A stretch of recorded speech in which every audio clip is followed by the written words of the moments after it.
दीवाना तोड़ गए। कोशिश कर रही हूँ उनके बगैर जीने की, कोशिश कर रही हूँ उनके बगैर जीने की।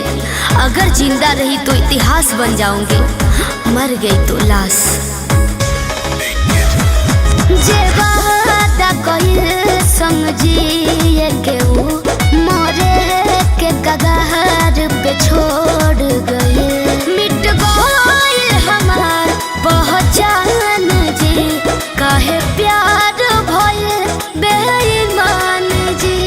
बता देना ए भगवान जी, काहे प्यार भइल बेईमान जी। बता देना ए भगवान जी।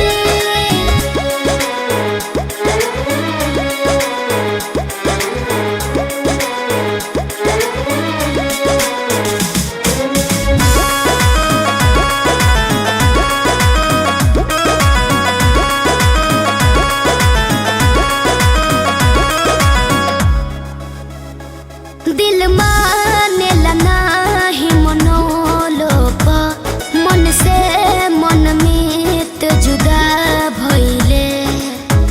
इश्क का फर्ज कुछ इस कदर वो निभाते गए, इश्क का फर्ज कुछ इस कदर वो निभाते गए कि हम जलते गए वो जलाते गए, हम मिटते गए वो मिटाते गए। काहे थमता सांस शिल्पी के, गलती हमरा से का भइले। दूर भइले विजय चौहान जी, काहे प्यार भइल बेईमान जी।